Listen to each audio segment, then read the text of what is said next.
Rickon Stark stood by the open window of the Lord's solar in Winterfell, breathing in the crisp northern air tinged with the faint scent of pine and the lingering chill of a hard frost. The great keep was quieter than it had been in years past, the hustle of courtiers and visitors subdued as if the ancient stones sensed a gathering storm on the horizon. Rickon's dark hair had grown long, and the wind nipped at the strands as he gazed out over the snowy expanse of the courtyard below. He was a man grown now, taller than his late father had been, and though he possessed the striking gray eyes typical of the Starks, there was something else in them, an uncanny glimmer of curiosity, a longing for more than Winterfell could offer him. The death of his siblings in the wars that plagued the Seven Kingdoms had weighed upon him heavily, but the North's resilience flowed through his veins, compelling him to push on, to reach for something beyond mere survival. He had never once strayed from the responsibilities placed upon him, but now an ancient rumor had captured his mind and would not let go. It had started as little more than the whisper of a distant traveler, someone who had come from the free cities to King's Landing, trading curiosities and tall tales. The traveler spun a story that had spread through the taverns and back alleys until it reached the Red Keep, then it wound its way northward through a chain of letters and ravens. The rumor spoke of a passage through the smoking sea, of an adventurous Lyseni captain who claimed to have glimpsed spires of black stone looming in the mist. Far from an ordinary ruin, the silhouette was said to be lined with large towers and unmistakable patterns of dragon lore. The rumor, if believed, suggested that old Valyria, long considered cursed and lost, was not as desolate or impassable as everyone had been taught to believe. Where so many had ventured and never returned, this singular captain had reportedly emerged alive, albeit changed by what he had seen. He recounted glimpses of structures that defied nature and a lingering essence that clung to the very air. When asked for proof, he produced a shard of black dragon glass etched with Valyrian glyphs. Though many dismissed the tale as drunken ramblings or a cunning fraud, the news arrived at Winterfell, and it ignited a spark in the youngest Stark. The old stories told of Valyria's doom, a cataclysmic event that had left nothing but smoking seas and haunted ruins. Yet there had always been an allure to the legend, a sense of power and forbidden knowledge entombed in the remains of the greatest empire the world had known. Rickon read the accounts of maesters and travelers alike. Many were contradictory, but the one certainty remained: no one who had gone into the heart of Valyria ever returned with a mind that seemed entirely whole. Or, more often, they didn't return at all. But how Stark had faced down the White Walkers, had braved dragons and wars beyond count. If any lineage could claim the fortitude to tread uncharted horrors, Rickon believed it was his. After discussing this quietly with a handful of trusted advisors, among them the Maester of Winterfell, a grizzled knight who had traveled with the late King Jon Targaryen, and a few loyal bannermen, he resolved to muster a small fleet. The North was not a land of sailors, but House Manderley at White Harbor had ships enough to ferry a discreet expedition. The idea was not for a conquering army but for a band of explorers, knights, soldiers, scholars, and cunning artificers from the North, joined by a few resourceful merchants eager to share in any spoils of new knowledge or treasure. The departure from the North happened under a cloak of secrecy. The realm at large believed that Rickon was sending trade envoys to the free cities to discuss new routes and treaties, a believable ruse given recent expansions in commerce. Only those essential to the expedition knew their true destination. They sailed from White Harbor under crisp autumn skies, heading eastward across the narrow sea, making sure to keep a low profile in the Lyseni ports. The Lyseni captain who had sparked the rumor was gone, perhaps disappeared once word of his tale reached powerful ears, so Rickon had only an old chart borrowed from a maester's archives, cross-referenced with scattered accounts. Whispers in Lys hinted at certain passages around the smoking sea that might be safer, if one could call them safe at all.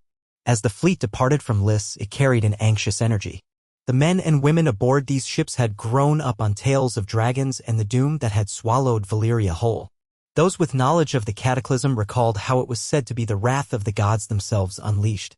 Yet these Northmen were no strangers to curse-laden lands or ancient evils. The snows of the long night and the terror of the others had taught them a hard-learned lesson. Even the blackest horrors can be faced down by those who stand together with courage. Still, a hush fell over the decks once the final islands of the civilized free cities disappeared behind them. The air turned warm, almost stifling, as if some foul breath emanated from the sea. Clouds of steam or smoke lay over the horizon, too still and thick to be natural fog. Some claimed they could smell sulfur in the air. Days later, at dawn, the expedition glimpsed black rocky outcroppings that seemed to jut out of the water like fangs. Strange currents tugged at the hulls of the ships and the water swirled with dark silt. The sailors offered sacrifices to their gods, their hands shaking as they poured wine into the sea. Rickon himself stood at the prow of the lead ship, Grey Wind, eyes fixed on the looming shapes ahead. Beside him, Maester Howden clutched an old scroll, scanning the horizon with wide, astonished eyes. On the other side stood Sir Alistair Blackwood, the weathered knight whose hair had turned white as winter. He kept his hand near the hilt of his sword as though expecting monstrous shapes to arise from the waves. When the sun rose fully, its light broke through the sulphuric haze, revealing a coastline unlike any the northerners had seen. The land was a stark expanse of petrified cliffs, scorched black and gray. Twisted spires, some collapsed, some half-standing, lined the shore. The architecture bore that unmistakable look of Valyria's ancient craft, fused and shaped by dragonfire. The jagged angles and the elaborate motifs that once spoke of majesty now looked eerie and forbidding. No signs of life stirred along the shoreline, the only motion was the steam rising from fissures in the earth. All around them, the sea hissed against vents of scalding heat that bubbled to the surface. The fleet dropped anchor in as calm a bay as they could find.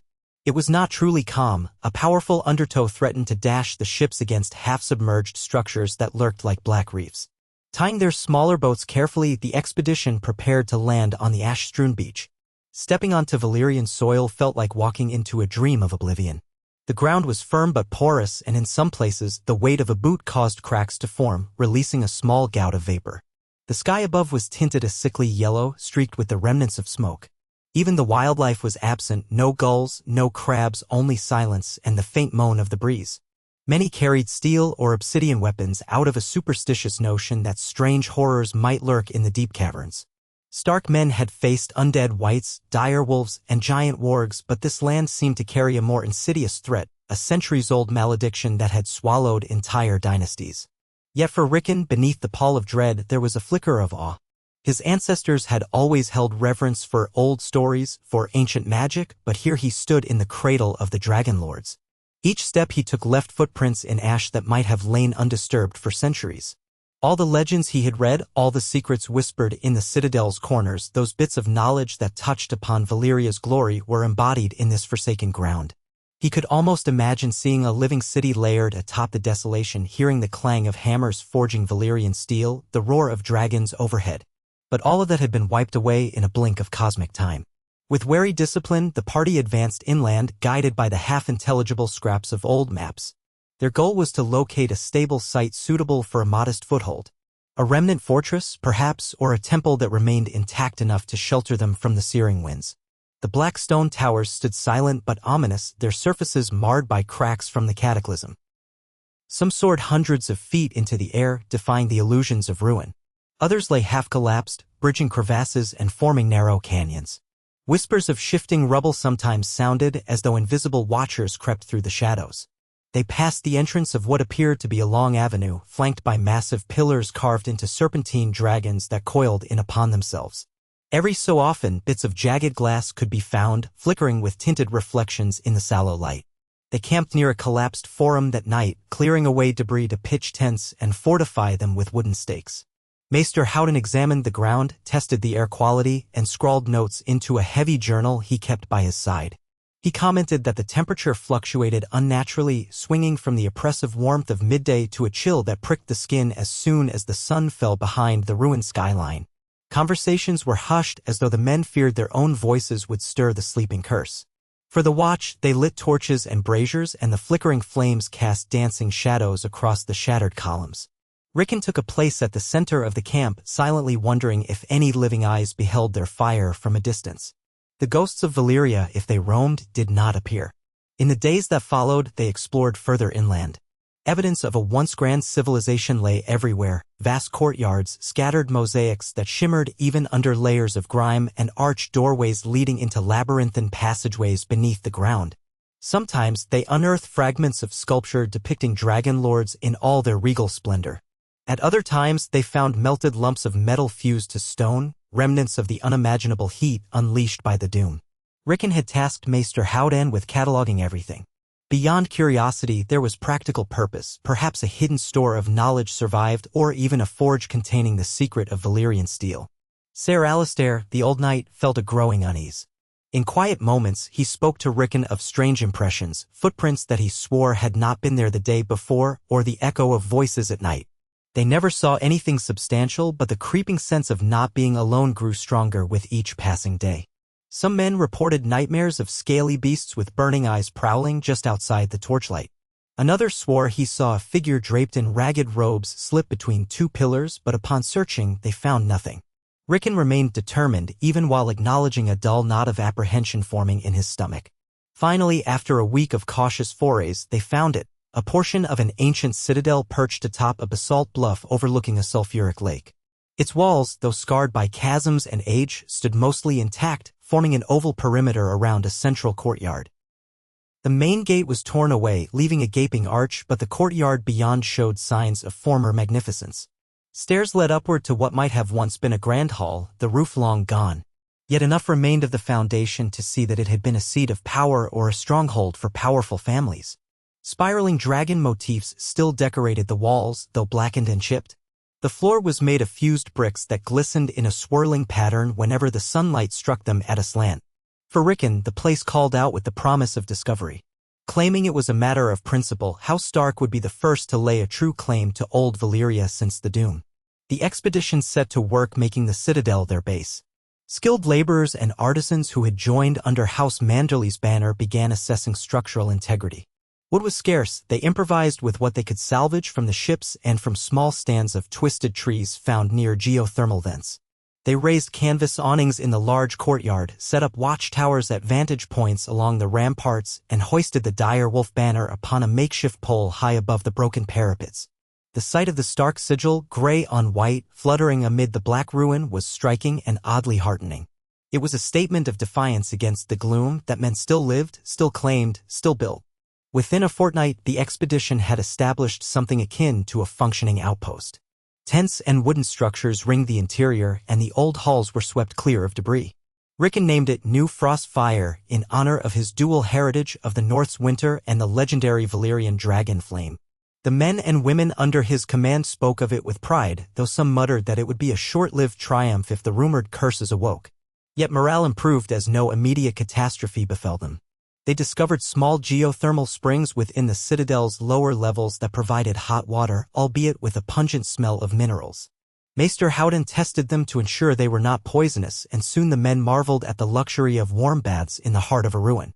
Rickon dispatched small exploratory parties to scout the surrounding regions, searching for additional resources or signs of more stable ground. They brought back tales of labyrinthine tunnels weaving beneath the city, volcanic vents belching toxic fumes, and glimpses of shadowy shapes in the distance, possibly large animals or perhaps illusions of the shifting steam. One group returned with shards of dragabone, tinted a deep black, discovered in the remains of what looked like a massive lair. Another group unearthed half of a Valyrian steel dagger lodged in a crumbling wall. The dagger's blade, even broken, shone with an otherworldly gleam. It was clear that hidden treasures awaited those bold enough to dig deeper. But as the expedition sank its roots into Valyria's cursed soil, Rickon began to dream. He had never before experienced prophetic or mystical visions. Those gifts seemed to run stronger in his siblings, especially Bran, who had died mysteriously beyond the wall. Yet in New Frostfire, each night brought him vivid, unsettling dreams. He walked in a hall of black stone, lit by green flames. He saw dragons circling overhead, heard the chanting of men in a tongue he did not recognize. At times, he stood upon a balcony, gazing out over a thriving city, Valyria reborn. At other times, the city melted into molten rock, and he heard screaming. Always, there was an undercurrent of a voice calling him to go deeper, to find what lay beneath. He awoke each morning in a sweat, ears ringing with strange echoes. Ser Alistair grew concerned about the young Stark's demeanor. Though Rickon remained resolute, there was a distant look in his eyes, as if part of him remained in the realm of those nightly visions. Maester Howden, too, had noticed changes. He suggested channeling Rickon's curiosity more productively. If the land itself harbored knowledge or a memory, perhaps Rickon could glean some of it by systematically exploring what remained of Valyria's famed archives. According to some accounts, major Valyrian families had personal libraries or repositories of scrolls hidden in vaults. It was a slim chance that any had survived the cataclysm or the centuries of ruin, but if something endured, it might shed light on the city's mysteries. and perhaps quell whatever restless energies haunted them. So Rickon commissioned a search. 20 men, along with a handful of academically minded individuals, ventured into the labyrinth beneath the citadel. They carried lanterns, rope, picks, and a steadfast determination. The corridors were lined with collapsed arcs and melted pillars. Some passages glowed with pockets of luminous fungus. Others reeked of sulfur and forced them to turn back. Bit by bit, they charted the pathways, marking safe routes with charcoal on the walls. On the 5th day of this subterranean expedition, they discovered a sealed door, carved with swirling symbols reminiscent of stylized dragons. The stone was fused shut, as if by intense heat, but the outline of a once functional door remained visible. Determined to see what lay beyond, they labored with picks and chisels, chipping away until they managed to wedge in a lever. With a tremendous cracking noise, the barrier gave way, revealing a vast chamber beyond.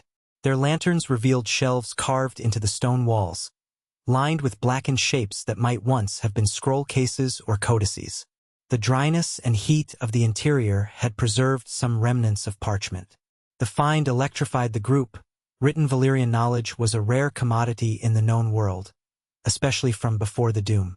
Maester Howdan, nearly forgetting his age, rushed forward with careful reverence. The air was stale and he coughed into a cloth. On closer inspection, many of the scrolls were too far gone, crumbling to dust at the slightest touch. But a few, bound with metal rings and hidden in hollow compartments, were in better condition. With utmost care, they extracted these scrolls, brushing away ash and debris. From the cryptic inscriptions they could decipher, the text spoke of genealogies, property records, and a handful of references to sorceress practices. They also found an intriguing mention of a chamber deep beneath the main city, referred to only as the Eye of the Flame, a place where the Dragon Lords conducted arcane rites.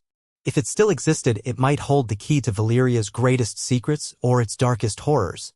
Word spread quickly through New Frostfire of the subterranean library. The soldiers and laborers realized that their expedition was more than a mere claim on an ancient ruin. It was a quest for the intangible power that had once fueled dragons and empire. Some grew uneasy, muttering that the old magic was best left buried. Others were thrilled, imagining fortunes in knowledge and steel. Rickon found himself torn between excitement and dread. He was aware that a great discovery could elevate House Stark's prestige to unimaginable heights, yet part of him feared unleashing something they did not fully understand. Memories of the Long Night and the White Walkers made him wary of ancient powers. But the lore was too strong. After much debate, Rickon formed a smaller, elite group to venture deeper in search of this Eye of the Flame. They would be heavily armed but also accompanied by scholars and trusted knights. Ser Alistair insisted on leading the vanguard, while Rickon himself declared he would not remain behind. As lord of the expedition, it was his duty to see their mission through. Secretly, he also felt a pull he could not fully explain. Something in his dreams told him to go, that the destiny of House Stark hinged upon what they would find. They descended into the gloom, passing through corridors that had not seen light for generations. The walls bore faint traces of hammered gold and silver, tarnished beyond recognition, and the bas-reliefs dep. Icted dragons perched upon towering spires. The further they went, the warmer it grew, the air stale and thick. Pools of sulfuric water glistened underfoot, and in some places, the ground shook with subterranean tremors. When they paused to rest, the explorers listened to the drip of unseen water and the hiss of steam, imagining shapes flitting at the edges of their torchlight. It took days of careful navigation to reach the deeper vaults. More than once, they had to backtrack when the path collapsed or was blocked by hardened lava. Yet the old records guided them well enough, aided by the subtle presence of hidden passages. They noticed the architecture became more elaborate the deeper they ventured, columns carved in the likeness of scaled beasts, floors inlaid with mosaic patterns that glowed a faint crimson when the torchlight flickered. The inscriptions on the walls shifted from the mundane, lists of trade goods, genealogies of lesser houses, to esoteric scripts referencing rituals, star alignments, and the forging of living flame. At last, they came upon a chamber grander than any they had seen. Enormous pillars rose from the ground, carved in the shape of dragons twisting around each other, their open jaws forming arches overhead. The vaulted ceiling was lined with obsidian tiles that glimmered like a starry sky. At the center of the space yawned a circular pit ringed by stone steps. A massive basalt dais rose on the far side, intricately etched with arcane runes that seemed to pulsate when touched by torchlight. The entire atmosphere felt charged, as if the air itself was saturated with leftover power. Those present found themselves speaking in hushed tones or not at all, fearful that a stray shout might awaken the ancient gloom. Ser Alistair took the lead, descending the stone steps toward the pit. He peered down, but the darkness below was so absolute that their torches revealed nothing but an endless drop. A wave of heat wafted up, causing beads of sweat to form on every brow. Even the once stalwart knight seemed shaken by the atmosphere. Maester Howdan, trembling with excitement, knelt near the etched dais, carefully tracing the runes with a gloved finger. He whispered that they resembled incantations of binding, spells to control or contain something of great elemental force. Rickon stepped forward, feeling that inexplicable pull again. The dais seemed to call to him, the runes shimmering in a pattern that quickened his pulse. As if in a trance, he placed his hand on a particular symbol, a stylized dragon's eye encased within a swirl of flames. He felt a sudden jolt of energy run up his arm, a tingling that threatened to buckle his knees. The torches sputtered, and a gust of hot wind spiraled through the chamber. With a thunderous groan, the floor of the pit shifted. A platform of black stone began to rise, shaped like a colossal disc.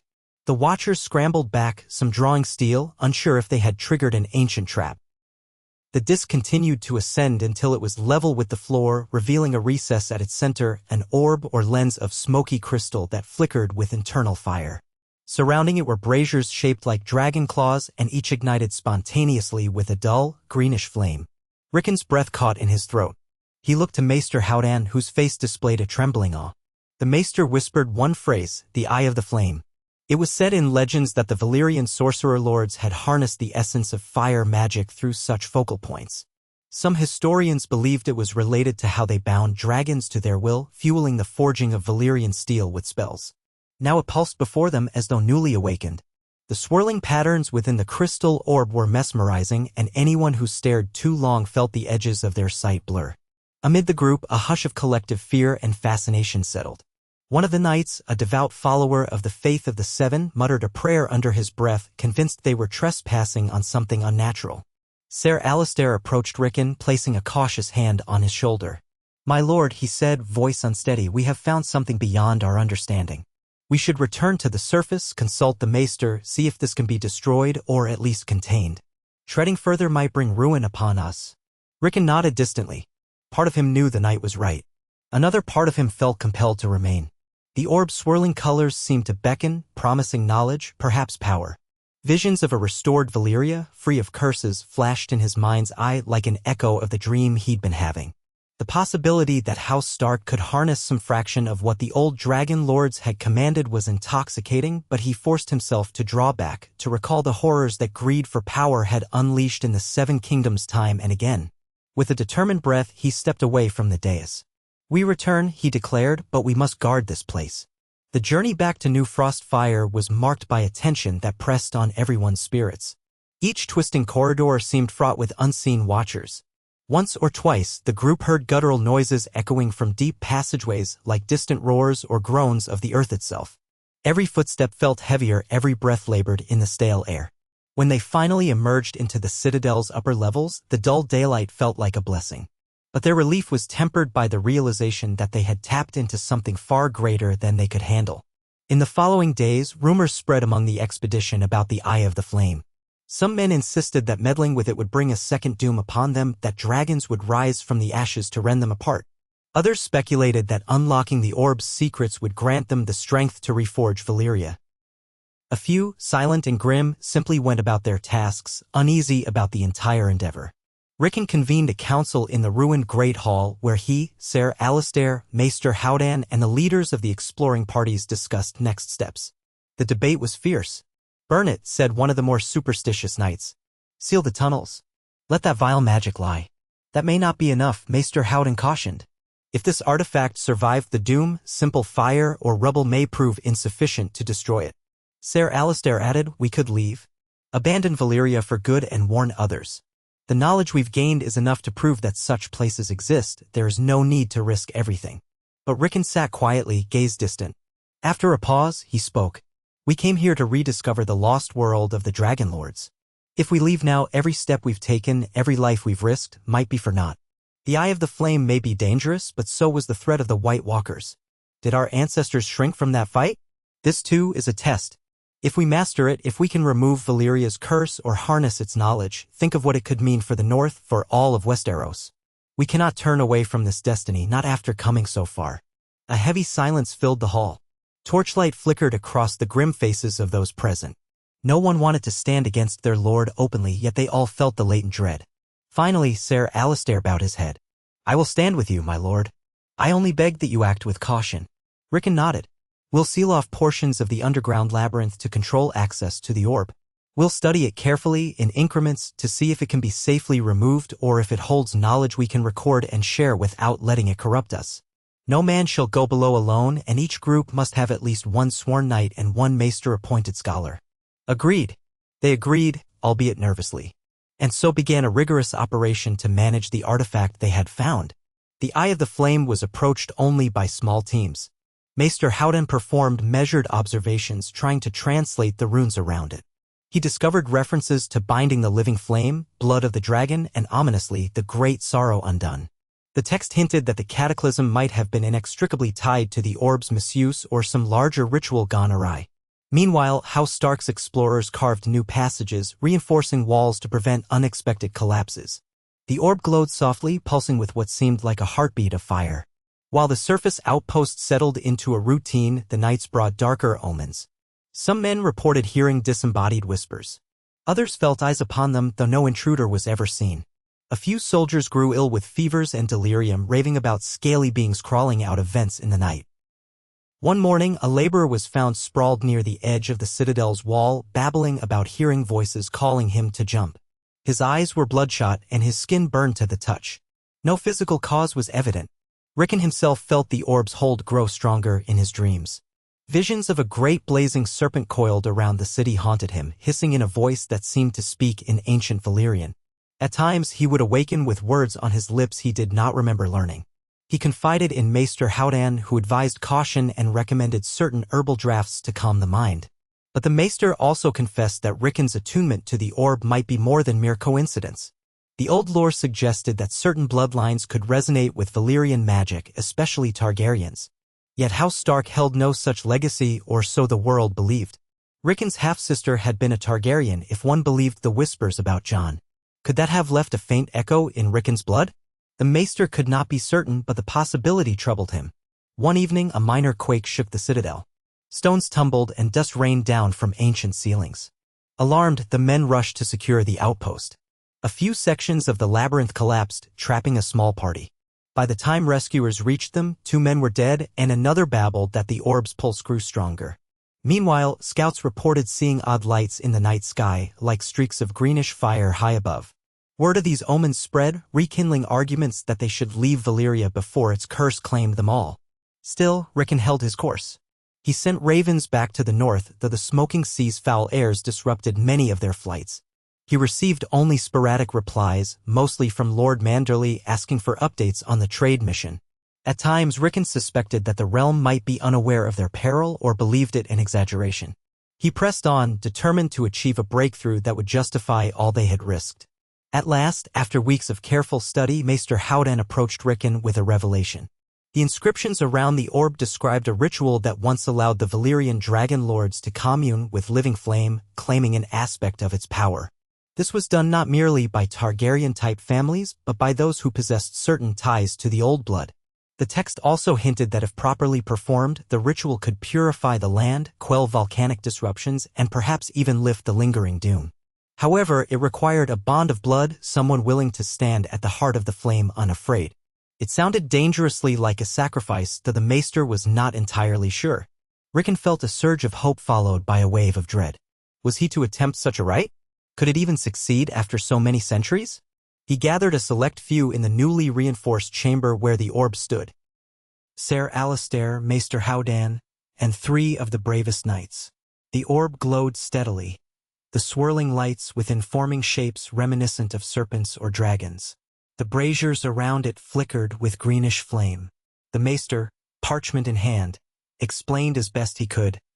The text suggests that forging a new bond with the living flame might quell the chaotic energies of this land. The dragon lords, in their hubris, shattered that bond. But if one of strong will can reforge it, the curse may be lifted, or at least subdued. Ser Alistair's voice was tight with concern. And at what cost, Maester? Do we even know if the one who attempts this would survive? Howden shook his head grimly. No. But the legends speak of Dragonfire both as an engine of creation and destruction. If done correctly, perhaps the result is not death but transformation or acceptance. If done incorrectly, the consequences might be dire. Rickon inhaled slowly, a weight pressing upon him. He recalled the burdens that had fallen upon House Stark throughout history. The final stands, the sense of duty that compelled them to protect the realm at all costs. The words of his father, Eddard Stark, lingered in his memory. Words about doing one's duty, about the burdens of leadership.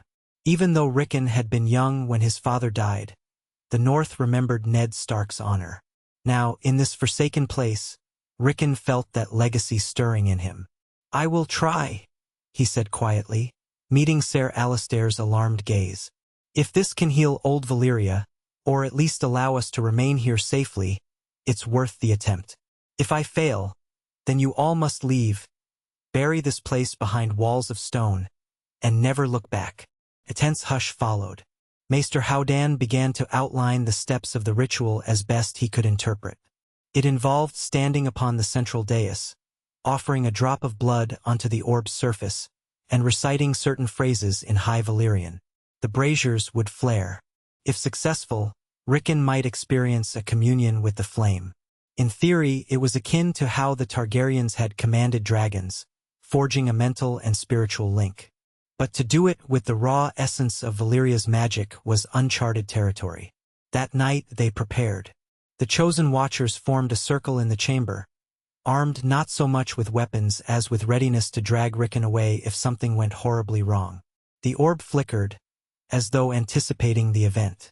Rickon wore simple woolens dyed gray, the Stark colors. He carried a small iron dagger, a relic of Winterfell, to draw his own blood. Ser Alistair looked as if he wanted to protest but said nothing, only gripped the hilt of his sword in white-knuckled worry. At Rickon's nod, Maester Howden began chanting in High Valyrian, stumbling over some of the syllables. The braziers flared, sending sparks of green flame skyward. Rickon stepped onto the dais, feeling a tingling under his feet, as though the stone itself were alive. He approached the orb, his heart thundering, the swirling lights within shifting restlessly. With trembling hands, he pressed the dagger's edge against his palm, drawing a shallow cut. Blood welled up, hot against his skin. At the maester's prompting, he let a few drops fall onto the orb, each crimson bead sizzling as it touched the crystal. Then he began to recite the phrases Howden had given him, in invocation to the Heart of Fire.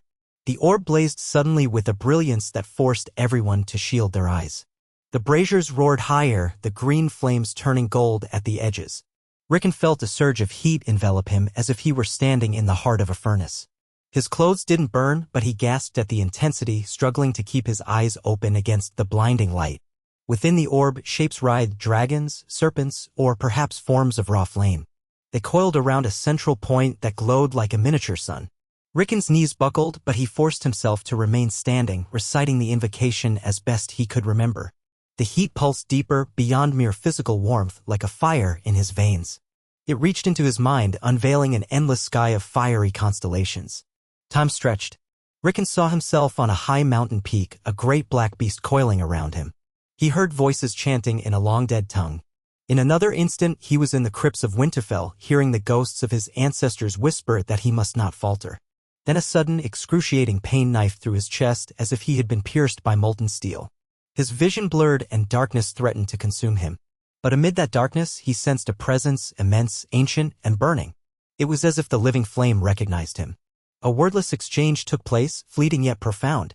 Will or spirit brushed against will. Whether it was a test or an acceptance, Rickon could not say, but in that moment, something relinquished. He collapsed to his knees, the orb's glow dimming back to a steady shimmer. The braziers flickered lower, returning to their greenish glow. The onlookers rushed forward, Ser Alistair and Maester Howden chief among them, afraid they would find Rickon burned or broken. But though his clothes were soaked in sweat, his flesh was unscathed. He trembled violently, eyes rolling back. Slowly, he lifted his gaze, looking at them with an expression that mingled exhaustion and an eerie calm. "It accepted me," he rasped, hardly able to speak. Maester Howden helped him off the dais, heart-pounding. A hush fell as they observed that the swirling lights inside the orb had changed hue, becoming more silvery than green. The braziers settled into a low flame, as if at rest. At that same moment, a tremor shook the chamber, but this time it was gentler, almost like a sigh from deep below. Some claimed to feel a coolness in the air, as though the overwhelming heat had lessened its grip. For that night, and several thereafter, no more earthquakes plagued them, and the atmosphere around the citadel seemed less oppressive. Rickon fell into a deep sleep. For 2 days, he drifted in a state between fever and delirium, uttering fragments of High Valyrian that made little sense to his attendants. When he finally woke, he found a small circle of watchers at his bedside, Ser Alistair, Maester Howden, and the knights who had always been near him. They greeted him with relief, offering water and broth. Rickon felt changed, though he couldn't define how. The nightmares that had haunted him were gone, replaced by a surreal sense of connection to everything around him. The walls, the stone, the faint hum of geothermal vents all seemed part of one vast tapestry. It frightened him and awed him in equal measure. As he regained his strength, word spread that the land around New Frostfire was shifting. The vents that belched toxic gases had receded or closed. A few pockets of vegetation, a stunted type of weed or moss, were seen clinging to the edges of fumaroles. The men took it as a good omen, as if the land itself breathed a more tempered air. Rickon walked the parapets, observing with quiet wonder. Though scars of the doom remained everywhere, the men felt less dread in the wind. Some dared to joke that the Stark banner would fly for 1,000 years now, marking the start of a new era in Valyria. Yet the deeper magic of the Eye of the Flame was not fully understood. Maester Howden cautioned that they had only awakened a small portion of what once fueled the empire of the Dragonlords. If the orb or the land was misused, the old curses could resume or even worsen. Others whispered that Rickon himself had become a conduit for strange power. Did his eyes occasionally flicker with an inner glow, or was that just a trick of the torchlight? Within weeks, additional structures were reinforced. Some men ventured further into the city, encountering fewer hazards than before. They discovered small fountains of clearer water and less toxic areas where the Y could safely gather stone. An eerie sense of possibility filled the expedition, the notion that perhaps old Valyria could be reclaimed piece by piece. House Stark, with Rickon at its helm, had become the improbable claimants to a place no one else dared lay hold of. The dream of a new realm rose, though it remained uncertain, overshadowed by the weight of the city's tragic past. As months went by, New Frostfire gradually expanded. Using local rock, they raised new walls within the citadel, sealed off collapsed corridors, and erected a temple-like structure around the dais where the orb rested, to protect it from curious eyes or future expeditions that might arrive. Ser Alistair took charge of training men in defensive techniques suitable for this volcanic terrain, while Maester Howden painstakingly translated more scrolls. Rickon presided over these developments with a measured hand. Though younger than many of his bannermen, he carried himself with a quiet authority that had only deepened since his communion with the living flame. The question of returning to Westeros weighed heavily on all their minds. Their supplies of grain had dwindled. The sea route to Lys was treacherous. Yet the men no longer spoke eagerly of leaving. A sense of pride in their achievement bound them together. They had done the impossible, planting the direwolf banner in the heart of what had been the world's mightiest empire. An outpost was no small feat. It was a seed that might one day grow into a full settlement. Whispers abounded that if the North's resilience could tame even the cursed land of Valyria, then House Stark's name would ring through history as never before. And so, as the new cycle of the moon approached, Rickon penned letters to be sent by the few ravens hardy enough to fly. In them, he wrote to Lord Manderley and any other allies who could be trusted, inviting them to consider sending new ships with supplies and fresh settlers. He cautioned that Valyria remained perilous, but he hinted at vast rewards, exotic resources, lost lore, and potentially new frontiers for commerce. He paused before sealing the letters, wondering if he should mention the Eye of the Flame. Prudence guided him not to. The fewer who knew of that potent artifact, the safer it might remain from those who sought power at any cost. In the hush of dawn, he climbed the highest tower of the citadel, stepping carefully over fractured steps. From this vantage point, he could see black spires stretching into the haze, the dim glow of volcanic vents in the far distance. He imagined how this land might have looked in the days before the doom: lush fields, gleaming roads, proud palaces, and he felt a flicker of resolve. If the Stark words were "winter is coming," then here, in Valyria, perhaps House Stark could forge a new motto. "From the ashes we rise." The thought made him smile, though it was tinged with sorrow for all the ruin that had come before. He felt the faintest resonance in his mind, like a gentle ripple of warmth, a reminder that the living flames still dwelled beneath the citadel, bound yet free. He closed his eyes and offered a silent vow that he would not abuse this gift nor allow it to consume him. In forging a bond with Valyria's essence, he had inherited a burden as great as any king in the north. But he was determined that this time the cycle of destruction would not repeat. The old ways of the dragon lords had led to hubris and annihilation. He would strive for a different path, one guided by the stoic honor of the north, tempered by the lessons of history's greatest folly. When he opened his eyes, the sun was cresting the horizon, its golden rays pushing back the sulphurous gloom. For the first time, he saw the blackened ruins not just as an epitaph, but as a foundation, a place where the memory of dragons and the resilience of wolves might unite to shape a future beyond anything the Seven Kingdoms had dared to dream. And so Lord Rickon Stark turned, descending the broken stairway, ready to lead his house into a chapter that would echo across the ages, carrying in their veins both the ice of the north and the lingering flame of Valyria's rebirth. Rickon Stark could feel Valyria awakening around him. In the weeks after his communion with the living flame, the winds across the smoking sea seemed less malevolent. The men claimed they could breathe more freely, that the acrid stench of sulfur had diminished, if only just. No great forest sprang up overnight, no miracle so profound as that, but in scattered cracks and crevices near the citadel's walls, small clumps of pale moss began to appear. A tenuous, fragile green. In a land that had been nothing but black ash and poisonous fumes, it felt like a sign of slow rebirth. Or, at the very least, of the doomed stranglehold loosening. Rickon spent his days walking the perimeter of the citadel they called New Frostfire. Its ancient Valyrian walls, once scorched and cracked, were slowly acquiring patches of new mortar. Soldiers, knights, and laborers from the north worked side by side, reinforcing ramparts and watchtowers, learning how to carve stone from the local quarries without releasing toxic gases.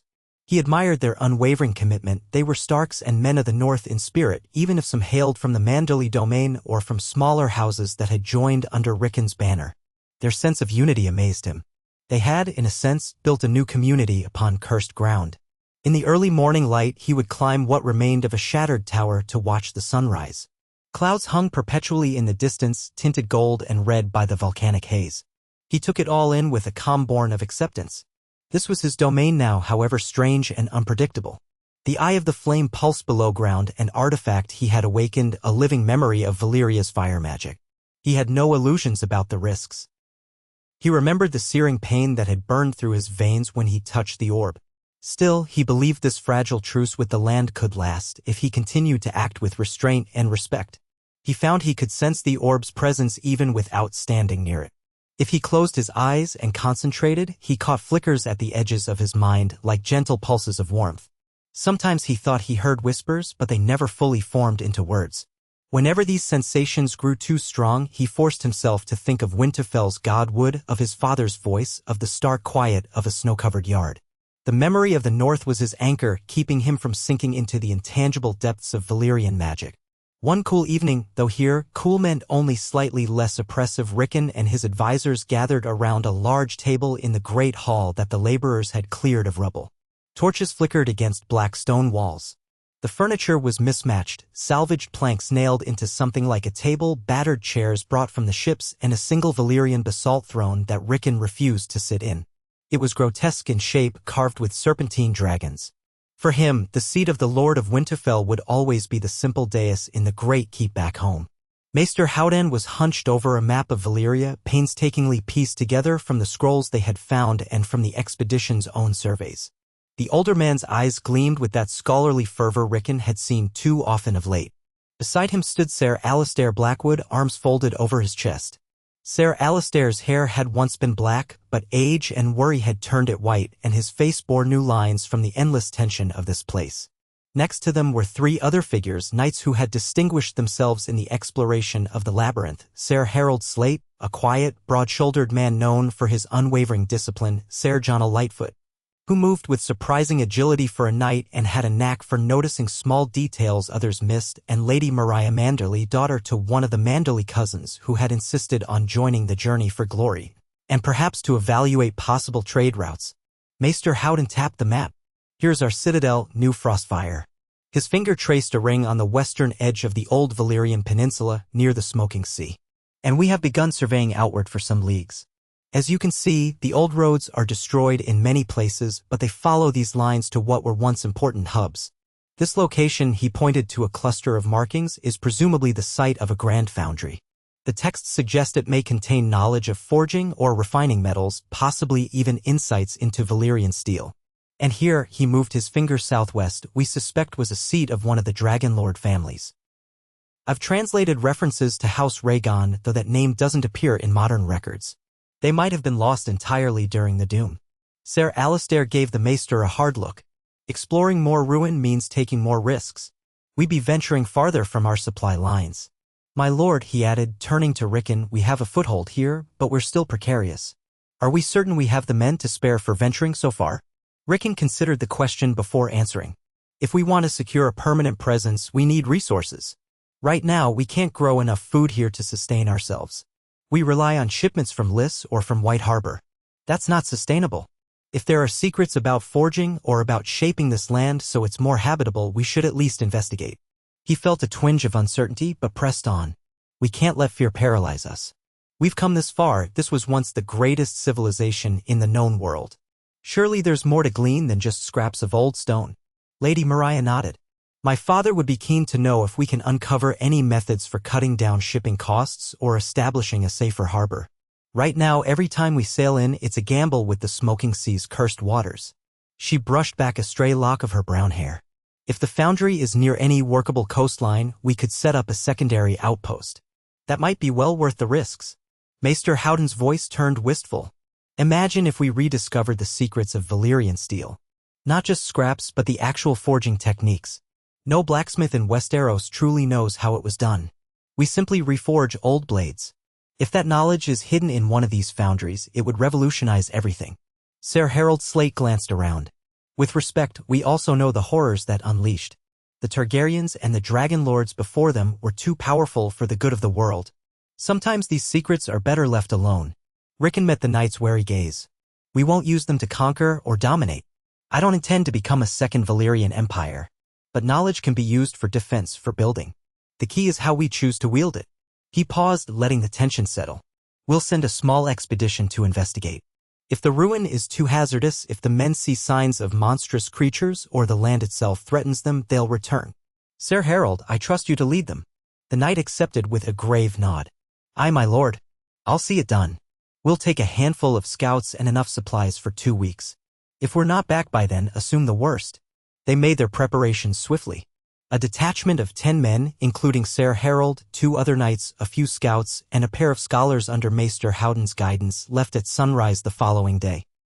They traveled on foot, leading mules loaded with food, rope, tools, and rudimentary building supplies for setting up temporary camps.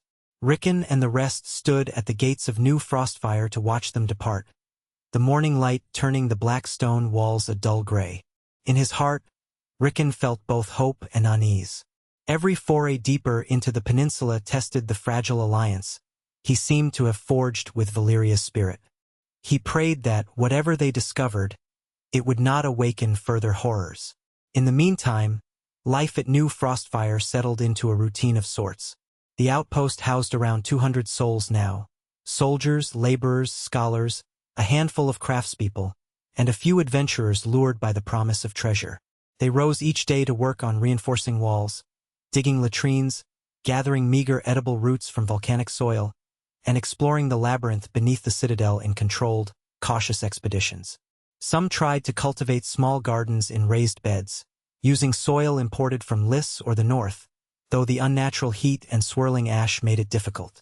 Still, every green sprout felt like a triumph. In quiet moments, Rickon walked alone, thinking of the vast implications of all they had learned. He recalled how the eye of the flame had lit up beneath his blood, how the monstrous energies of Valyria seemed to recognize something in him. That communion had not left him unscathed.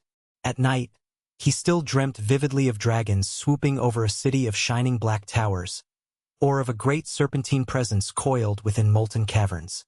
Sometimes, he stood at the prow of a ship crossing a sea of flames, the direwolf banner snapping in the wind behind him. He often woke drenched in sweat, uncertain if these were glimpses of the future or illusions conjured by the leftover magic of the orb. He tried to confide in Maester Howdan, who listened earnestly. The old scholar offered theories that these visions were byproducts of Rickon's brush with powerful sorcery, that he might be absorbing impressions left in the ether, as the Maester put it. Howdan believed that if Rickon engaged in meditation, focusing on calm, natural images, it might lessen their impact. The advice helped somewhat, and so Rickon spent hours in the repaired courtyard, closing his eyes and breathing slowly, picturing the snows of Winterfell, the hush of the wolfswood, and the smell of pine. His improvement cheered the men, for they could see their lord's renewed composure. In time, he resumed normal duties with more vigor, personally overseeing the continued excavation of the lower tunnels. As they cleared debris and used wooden supports to stabilize collapsed areas, they uncovered more side chambers filled with arcane writing. Sometimes they found scorched furniture, melted lumps of metal, or glass tablets inscribed in High Valyrian. The darkest finds were the remains of skeletal figures fused to walls, their bones blackened. The twisted postures suggested they had died in unimaginable agony during the doom. The laborers became grimly accustomed to removing these remains and giving them what they considered a respectful burial, though many believed it was best to burn them, fearful that remnants of any curse might linger in the dead. Weeks passed and Ser Harold Slate's expedition did not return. On the 16th day, the watchers on the walls began to worry. Even Lady Mariah, who carried herself with unwavering optimism, bit her lip as she paced the ramparts. Maester Howden frowned whenever Rickon asked if they should send a search party. The Maester insisted they wait a little longer, perhaps the group had found something worth a longer stay. But when the 20th day dawned with no sign of Ser Harold, Rickon could not rest. He assembled another armed party, volunteering to go in person. Ser Alistair objected, but Rickon would not be swayed. He refused to send more men into danger without sharing the risk. They set out at daybreak. Rickon, Ser Alistair, Lady Mariah, who insisted she come to look after her kin, for one of her cousins had gone with Ser Harold, Maester Howdan, and a dozen soldiers. They traveled lightly, just enough supplies for a week, and followed the route Ser Harold had indicated. The first day's march carried them across terrain that still looked like broken teeth, jagged shards of basalt, steaming vents, cracked ground that occasionally shuddered with subterranean activity. The deeper they went, the more they saw evidence of ancient Valyrian roads, though these were mostly covered in ash or fragmented by lava flows. They slept in shifts, always on guard for the rumored shadow creatures that might lurk in the gloom. On the second day, they found tracks of footprints, some belonging to boots, consistent with Ser Harold's party, others indistinct, almost as if made by bare feet or scaled limbs. Lady Mariah grew pale at the sight, and even Ser Alistair's hand hovered near his sword. Maester Howden crouched to examine them but could only confirm that they weren't normal footprints. The group pressed on, hearts heavy with apprehension. By sunset of the second day, they spotted ruins ahead, a cluster of half-collapsed buildings that ringed an enormous crater. The architecture had that unmistakable fused look of Valyrian construction with draconic reliefs and swirling patterns on the remaining walls. The air was warmer here, humid with a metallic tang that clung to the nostrils. A half-crushed archway bore the faint sigils of a serpent entwined around a sword, flanked by stylized flames. Maester Howden guessed it might be an emblem of House Rhaegon, one of the lesser-known Valyrian dynasties lost to time. They found signs of Ser Harold's camp in a clearing near the crater. Rusted cooking pots, the remnants of fires, footprints. And blood, dark red stains on the black ground, spattered across a broken pillar. Lady Mariah pressed a hand to her mouth when she noticed the gore. They spread out to search, calling for survivors, hearts pounding. No one answered. The silence was crushing, broken only by the hiss of steam from nearby vents. It was Ser Alistair who first discovered a single survivor. In the shadow of a cracked wall, he found a young scout named Tommen, slumped against the stones, eyes wide and unblinking. He was badly wounded. A deep gash across his torso, half bandaged with a strip of cloth. His lips were dry, and he muttered incoherently. Rickon rushed over, kneeling by Tommen's side. They gave him water and tried to stanch the bleeding. After a moment, Toman's eyes flickered, as though he recognized Rickon. They took them, the scout gasped, voice hoarse. Came in the night, shapes in the dark. Hissing voices. We heard them whisper. Like tongues I don't understand. Sir Harold tried to fight. Then I saw. He closed his eyes, trembling. It was like a woman, but not scaled. She lured the men away one by one. I ran. Got cut across the chest. I tried to warn them. Some of the men followed her into the crater. The noise of scraping and screams. Sir Harold went after them. Then there was just darkness. Rickon and Maester Howdan exchanged grim looks. They had heard rumors of strange creatures in the deep places of Valyria. Possibly human survivors warped by centuries of curse, or some species altogether unknown. Toman's ravings suggested that the missing expedition might have been attacked by these rumored denizens. Rickon helped Toman drink more water, and the group hastily set up a small defensive perimeter. They had come too far to turn back without searching for Sir Harold and the others, but they now realized the magnitude of danger they faced. Nightfall came swiftly, and with it, an almost unnatural darkness. The moon hung behind a haze of volcanic smoke, casting only dim illumination. They posted double watches around the camp. The soldiers formed a ring, torches in hand, weapons drawn. Lady Mariah insisted on standing watch herself despite Rickon's protest, claiming she could still wield a blade if needed. Toman slept fitfully, moaning of scaled women and black shap. Yes. Midnight approached, and the night's hush was broken by a low scraping sound from the direction of the crater. The watchers peered into the shadows. The crater's rim was only about 100 yards away, its edge a jagged circle lined with black stone. Steam rose in wisps, making it hard to see more than a few yards. Then they saw movement, a flicker of pale limbs or scales slithering behind a broken column. One of the soldiers loosed an arrow in alarm, but the shot vanished into the darkness. Slowly, shapes emerged, human-like silhouettes with elongated limbs, their heads tilted at odd angles. They wore tattered cloth or scaled hide, it was hard to tell in the gloom.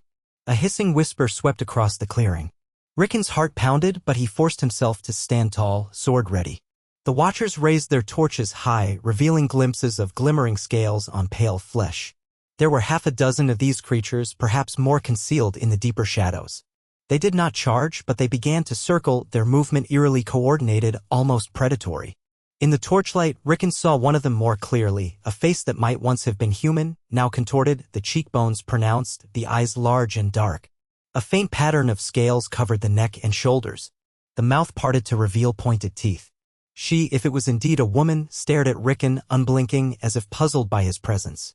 Then she hissed something in a language he didn't recognize, a guttural series of clicks and sibilants. Sir Alistair stepped forward, sword raised. "Stay back. We mean you no harm," he shouted, though he had no way of knowing if these creatures understood the common tongue. Another soldier drew a crossbow, but Rickon waved him down. He sensed that an impulsive attack would trigger disaster. The scaled woman turned her gaze on Rickon specifically, her eyes narrowing. She said something else in that same whispering language. Then, as though testing him, she took a step closer. Rickon felt an odd surge of heat in his chest, akin to the faint connection he had felt with the Eye of the Flame. Something about these creatures resonated with the lingering magic of Valyria. He tried to speak in High Valyrian, though his command of it was limited. "I am Rickon Stark," he said haltingly. "We search for our people. Have you seen them?" He gestured around, trying to convey peaceful intentions. The group of scaled figures exchanged chittering whispers. The woman who stood closest to Rickon watched him carefully. Her expression was neither entirely hostile nor welcoming. At length, she raised one hand, palm open, showing long, delicate fingers that ended in slightly curved nails. She tapped her chest as though mimicking Rickon's gesture. Her lips moved in a High Valyrian phrase that none of them could decipher fully, though Maester Howdan caught bits of it, something about the old blood and the living flame.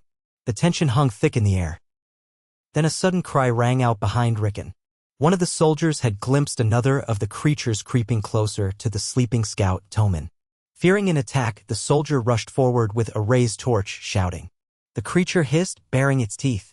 Another soldier panicked and loosed a crossbow bolt. The bolt flew through the torchlight and struck the scaled figure near the shoulder, causing it to shriek with an ear-splitting wail. Instantly, all semblance of caution shattered. The scaled people lunged at the nearest soldiers, their inhuman shrieks echoing against the black stone. Chaos erupted. Rickon tried to shout for order, but the night was filled with clashing steel and wild cries. Lady Mariah swung her sword at a lithe shape darting for her. Sparks flew as it deflected off scaled skin or some hidden armor. Ser Alistair bellowed to hold formation. The soldiers circled up, torches held high, but the attackers moved with snake-like agility, striking from blind angles. Rickon was forced to parry a swift blow from the leading female creature. Her arms were strong, the nails scraping across his blade. She hissed in his face, eyes burning with fury. Yet he saw a glint of something else, shock, betrayal, as though she had come in curiosity, not outright war. He managed to twist his blade free, stepping sideways. The two circled each other for a tense heartbeat. Then she leapt at him again, unbelievably fast. Rickon barely raised his sword in time. He felt her nails rake across his forearm, tearing cloth and drawing blood. The pain flared, but he gritted his teeth and lashed back with a measured stroke. His steel grazed her side, drawing a thin line of blackish blood. She hissed, staggering, and locked eyes with him once more. Then, with a strange cry, she sprang back into the darkness, leading her companions in a retreat as sudden as their attack. Just like that, the night was still, save for the ragged breathing of Rickon's group and the moans of the wounded. Several soldiers lay injured, one gravely so with a torn throat that left him choking on his own blood. Another was bleeding from deep scratches along his chest. Tommen had been shielded in time, but his own condition was already poor. Rickon's own arm burned from the claw marks. Torchlight flickered over the scene of carnage, revealing blotches of red that stained the black ground. Ser Alistair pulled Rickon aside, breath quavering. "We can't remain here. They'll come back in greater numbers." Maester Howden was kneeling beside one of the wounded, pressing a cloth to the man's neck. He looked up, face grim. "If these creatures have taken Ser Harold's men, it may already be too late for them. We can't fight an entire pack in the darkness. We should retreat at first light." Rickon, cradling his injured arm, felt a surge of despair and guilt. He had hoped for a peaceful contact, a chance at learning something from these rumored Valyrian remnants. Instead, their expedition had turned violent. Yet he couldn't ignore the possibility that Ser Harold might still be alive somewhere. Captured. Glancing at Lady Mariah, he saw the same determination burning in her eyes. "We can't just abandon them," she said, voice thick with anger. "Harold might still be alive. He's my father's sworn man. My cousin, others. They could be waiting for rescue." Rickon let out a slow breath. "At dawn, we try to track them. But if we're overwhelmed, we fall back. Our people need us alive as well." Grim nods from all around. With the moans of the injured in their ears, they formed a defensive ring and waited out the remainder of the night. Dawn crept over the shattered horizon, lighting the crater with a sickly yellow glow.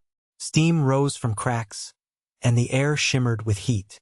The expedition patched their wounds as best they could. Rickon's arm throbbed, and the scratch marks seemed oddly dark and inflamed already. Maester Howden warned him to keep it clean.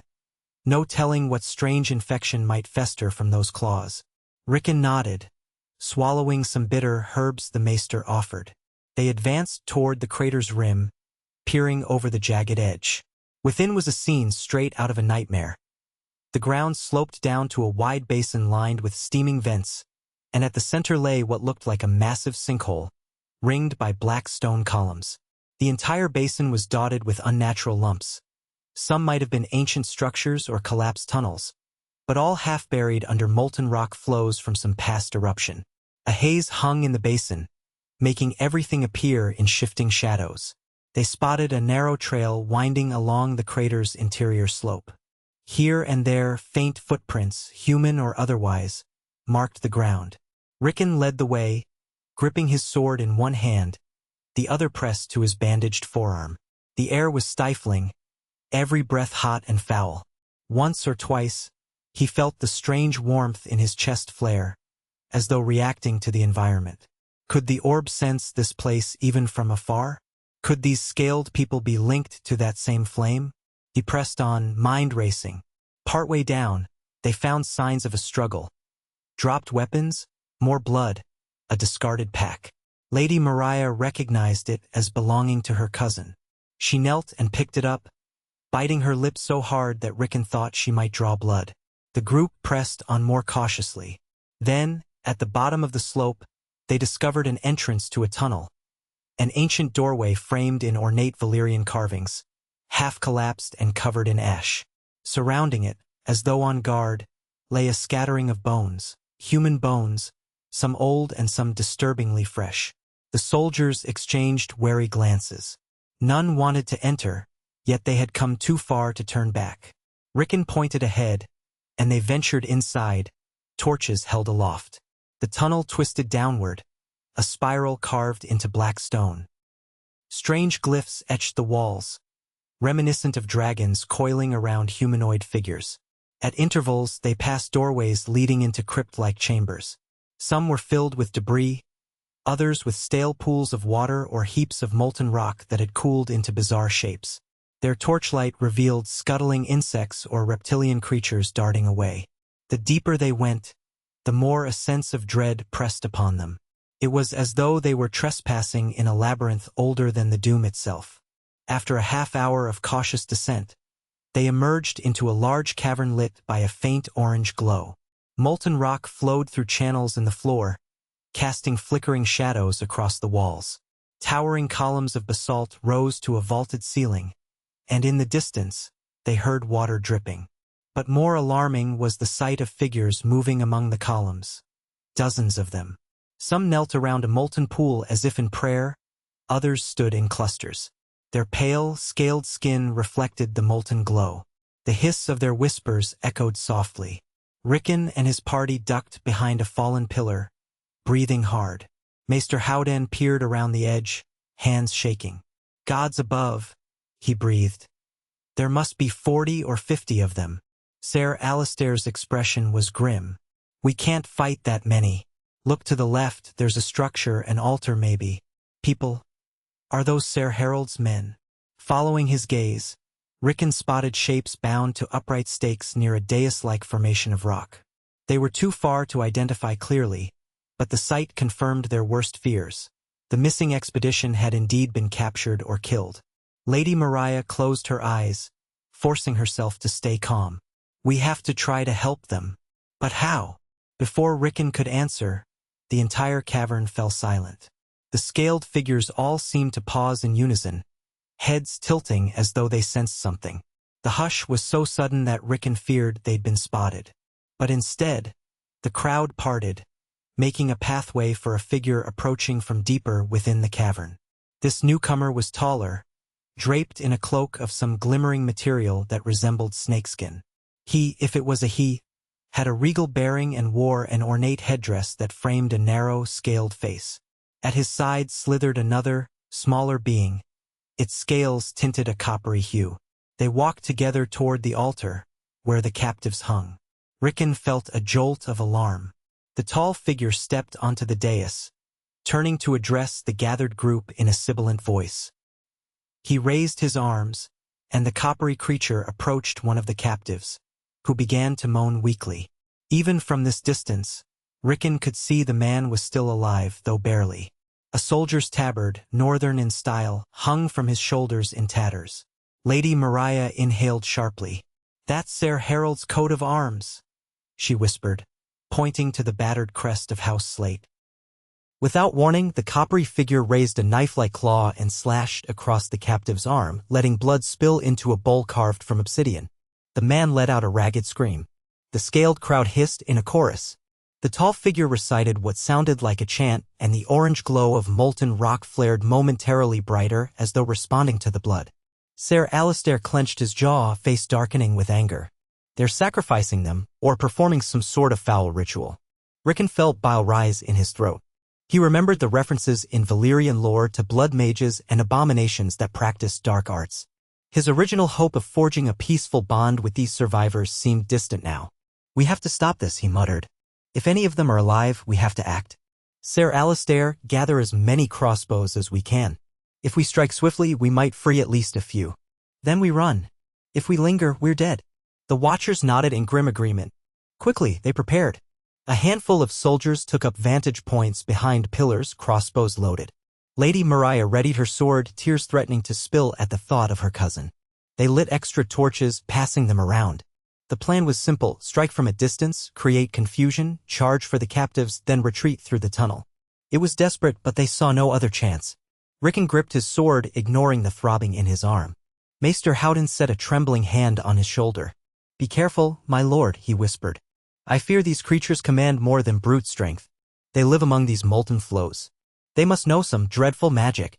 Rickon nodded. "We'll rely on surprise. Let's move." At a silent signal, Ser Alistair led the first volley. For crossbow bolts sliced through the cavern, striking scaled figures near the altar. 2 went down, shrieking. The rest immediately howled in alarm. The tall figure whipped around, cloak swirling, hissing furiously. Chaos erupted as Rickon's group poured out from behind the pillar, torches blazing, weapons raised. The scaled beings rushed to defend the altar, but their initial confusion gave the Northmen a momentary advantage. Rickon led a small squad toward the captives. He saw at least half a dozen men bound there, including Ser Harold. Some were unconscious, some writhing in pain.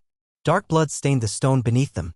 The coppery creature, blood still dripping from its claw, lunged toward Rickon, letting out a piercing shriek. Rickon brought his sword up. Their blades or claws met in a flash of sparks. The creature was unnaturally strong, driving him back a step. He gritted his teeth, pivoted, and managed to slice across its abdomen. A spurt of black fluid splashed onto the stone. The creature reeled, then advanced again with single-minded ferocity. Rickon parried desperately, ignoring the burning ache in his forearm. Ser Alistair and Lady Mariah fought off other attackers, their steel clashing against scaled bodies. The scaled people wielded crude spears tipped with obsidian or bone. Their coordination was uncanny, as if they shared a communal will. Every time one fell, another lunged forward. The air rang with shrieks, shouts, and the crackle of molten rock. Meanwhile, the tall-robed figure stood at the back, raising his arms in a gesture of invocation. The air near him shimmered with heat. Maester Howden, seeing the threat, frantically motioned for archers to fire on that target. But the figure seemed surrounded by a rippling barrier of air. Bolts swerved or disintegrated into sparks before striking him. A column of steam erupted from the molten flow nearby, swirling around him. The impression of old magic was unmistakable. Rickon knocked the coppery creature's blade aside, seizing an opening. He lunged, driving his sword into its chest. The scale being let out a final hiss and collapsed. Breathing hard, Rickon staggered toward the captives.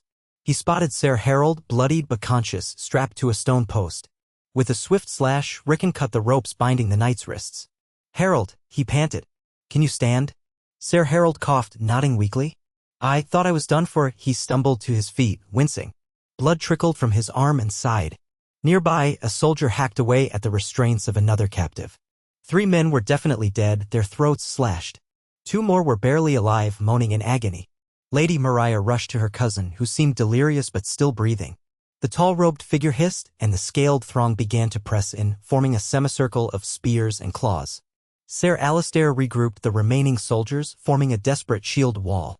Rickon, Ser Harold, and Lady Mariah dragged the freed captives behind that shield line. The robed figure lifted a staff, its tip glowing with a dull red light. A wave of scorching heat raced across the cavern. Rickon felt it smash into his senses like a physical force, nearly knocking him off his feet. One soldier screamed as his flesh blistered instantly. Another collapsed, dropping his torch. For a heartbeat, Rickon thought they were doomed. Then he sensed a surge of that warmth inside his chest, similar to the sensation he'd felt when he awakened the Eye of the Flame. Instinctively, he threw up his free hand as if to ward off a blow. The wave of heat parted around him, swirling harmlessly at the edges. He had no idea how he did this, only that some dormant power sparked within him, responding to the robed figure's assault. The scaled sorcerer seemed startled, flinching back. Ser Alistair seized that moment, roaring a battle cry. The Northmen pushed forward, driving spears into the stunned scaled warriors. Rickon hurried to help the wounded move. The robed figure glared at Rickon, eyes burning with hatred and something like recognition. He spoke words that made the cavern tremble, but the swirl of molten energy around him faltered. It was as if Rickon's presence disrupted the flow of that magic. Several scaled warriors tried to close in, but the volley of crossbow bolts from behind the shield line forced them back. "Retreat," Rickon ordered, his voice echoing in the cavern. "We have who we can save. Fall back." The soldiers obeyed, slowly withdrawing in a defensive formation. Ser Harold half-limped, half-walked, leaning on Lady Mariah's shoulder. Maester Howden supported another wounded man. 2 more limped on their own, faces pale with pain. The scaled beings snarled and hissed, but they did not charge forward in full, perhaps wary of Rickon's inexplicable resistance to their magic. At the tunnel entrance, the group broke into as fast a run as they could manage.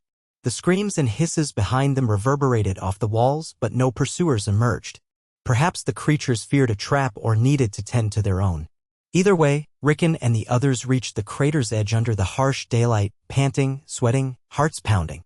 They did not stop until they'd put several hundred yards between themselves and the tunnel. They collapsed in a defensible spot behind a rocky outcrop. Ser Alistair slumped down, removing his helmet to wipe sweat from his forehead. Lady Mariah cradled her cousin, pressing cloth to a wound in his side. Ser Harold grit his teeth as Maester Howden inspected a deep slash in his thigh. 3 soldiers remained relatively uninjured, while the rest bore cuts, bruises, or burns. 2 men had been lost entirely in the fight. Yet they had rescued 5 of Ser Harold's original party, though in terrible condition. No sign of the others. Rickon felt no sense of triumph. His arm throbbed worse than ever. The scratch from the scaled woman had darkened, ringed by an angry red rash. He felt feverish, his head pounding. Yet they couldn't linger. Those creatures might launch another attack if they discovered the Northmen hadn't gone far. Still, exhaustion weighed upon them all. They had to rest at least for an hour or 2 or risk collapsing on the march back. While Maester Howden tended wounds, Rickon tried to glean more from Ser Harold about the creatures. The knight coughed, wincing. We made camp near the crater. All was quiet for 2 nights. Then they came. Women, mostly.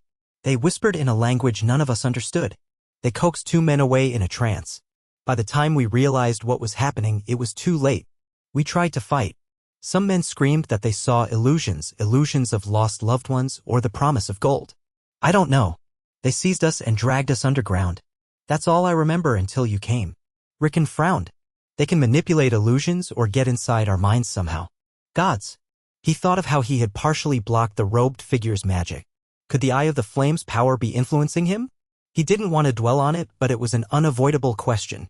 We need to return to New Frostfire, he said softly. We need to regroup and figure out whether we should warn the realm about these beings. The mention of the realm made them all pause. If word got out that not only was Valyria dangerous but inhabited by twisted descendants of the Dragon Lords or something even older, would that deter future expeditions or prompt a militarized invasion? Rickon realized that if unscrupulous lords learned of this, they might attempt to destroy these creatures or, worse, exploit them. Yet it was equally dangerous to leave the knowledge unspoken. The scaled folk were apparently organized, led by a powerful sorcerer of some kind. They practiced blood rituals. Could they threaten New Frostfire in the future? He pushed the thoughts aside, focusing on immediate survival. With the wounded stabilized enough to move, they began the long trek back. The first day was agonizingly slow. They had to rotate carrying those who were too weak to walk.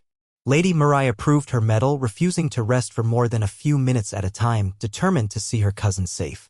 The terrain remained treacherous and the possibility of an enemy pursuit loomed over every step. By the second day, Rickon's fever had grown worse. He walked with labored breath, the wound on his arm burning as though filled with acid. Maester Howden examined it whenever they paused, applying poultices made from the limited herbs they'd brought, but none of them seemed to help. He whispered to Rickon that it was no ordinary infection, that perhaps the creature's claws carried some form of unnatural venom.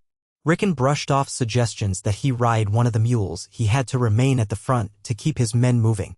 Yet by the third day he was half delirious, forcing himself to remain upright through sheer willpower. Late on the third afternoon, they finally spotted the distant walls of New Frostfire.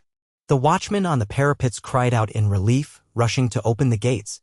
Helping hands poured out to guide the wounded inside. Rickon nearly collapsed at the threshold, head spinning. Ser Alistair and Lady Mariah practically carried him to the maester's quarters. A hush fell over the entire outpost as word spread of the battle beneath the crater, of the fearsome creatures, of the losses endured. The rescued men were carried to cots and tended. Some might yet die of their wounds. Others had delirium that might never fade.